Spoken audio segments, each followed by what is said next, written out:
So earlier in the week, I did my breakdown and preview video for Alabama against Florida. However, I wanted to revisit the topic because not only has new injury news came out for both the Gators and the Tide, but Paul Feinbaum also made a really big statement in regards to this game, and we need to talk about it. But before we do, as always, y'all know the drill. I want to hear from you. Hop down to the comments, give me a Y for yes or an N for no. Do you believe that Alabama covers the spread in this game? Currently it's sitting at 14.5, and let me know what you're thinking. If you are new to the channel, be sure to subscribe, hit that bell notification. I do constant college football content, and you don't want to miss any of it. And if you enjoyed this content, be sure to like and comment down below. Those interactions are massive to content creators such as myself. But with all that being said, let's start talking about this because there's some stuff for us to get into. And first and foremost, I want to talk about something Paul Feinbaum said this week when he was asked about this game. He says that he doesn't particularly think it's going to be a close game, stating that he doesn't think this is a game that will go into the fourth quarter. Alabama will come out and be dominant and display their dominance earlier on in the game. And look, while I certainly don't disagree that I think Alabama is going to win, there are, at least in theory, some interesting matchups Florida poses to the Crimson Tide. However, I think the question I have ultimately for the Florida Gators are a few. First and foremost, is your offense going to be able to establish the passing game with any sort of consistency? When I go back and look at teams that have been able to beat Alabama, the quarterbacks had sensational games. I mean, really special games, and they were able to affect the game in more ways than just one. Now, both the quarterbacks for Dan Mullen's Florida system are incredibly athletic individuals in Emory Jones and Anthony Richardson. However, throwing the ball has been a struggle consistently for the Florida offense thus far this year. They've been able to move it with the run game just fine, but it's going to be a question of how are they going to establish the passing game through the running game. And if Alabama is able to stop the running game, Florida's going to have an even tougher time establishing the passing game. So that's my first question for the Gators. My second question for the Gators is how much is this Todd Grantham defense improved? Sure, the defensive front has some guys on it that can create havoc, but Alabama's offensive line is one that looks to continue improving, and this is going to be a statement game for the offensive line for the Crimson Tide. Opening up SEC play, and you want to open up in a dominant fashion and show that this is a group that can take it the distance because the talent is certainly in the room for Alabama. That's why in between the talent and Doug Marrone, I think the Alabama offensive line is going to be just fine this year.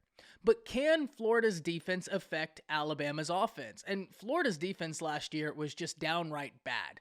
Todd Grantham is looking to get that defense back on track, and a statement game to be able to say the defense is getting back on track would be limiting Alabama's offense. However, at the end of the day, I just don't think Florida's going to be able to do it. I think when you look at Alabama's offense, they have so many ways to affect Florida.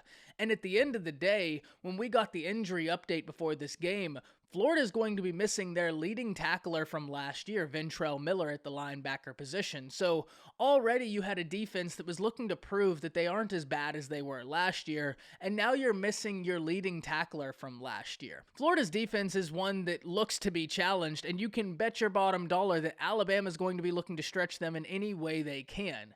And so when I look at the matchup of Alabama's offense against Florida's defense, even though I think Florida's defensive front could affect the quarterback because they were able to affect the quarterback in their previous two games, I just don't know if they're going to be able to do it with enough consistency to really take a mark on the game. Now, if we look at the flip side of this, Alabama's injury news is much more favorable than that of the Florida Gators.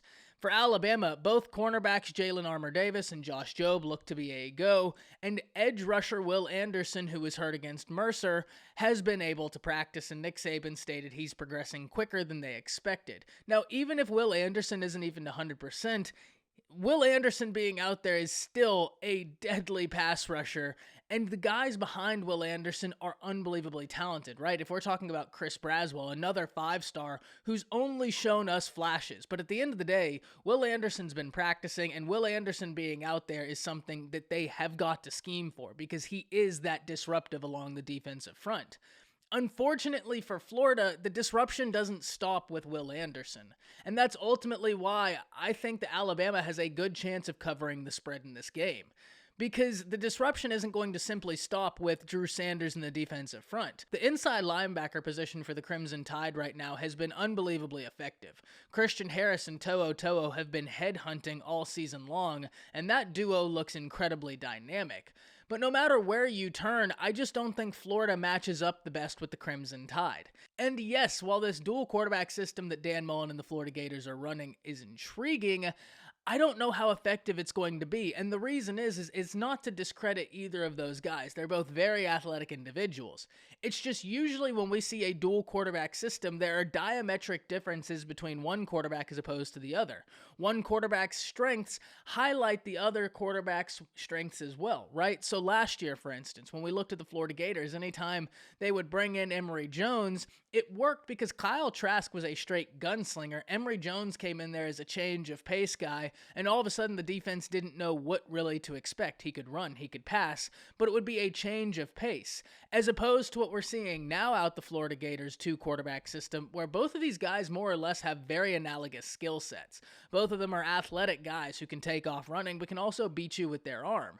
And so because of that, Alabama really doesn't have the biggest differences in looks between one quarterback and the other. And then ultimately, having Jalen Milroe a part of this team is going to give Alabama a huge net positive in preparation for both of those mobile quarterbacks, because he's able to simulate a lot of what Florida quarterbacks will be looking to do. So at the end of the day, I think Alabama covers the spread in this game. And Paul Feinbaum came out swinging, saying that he thinks Florida will get crushed by the Crimson Tide. But ultimately, I'm really interested in hearing from y'all. Hop down to the comments, let me know what you're thinking. That's it. See ya.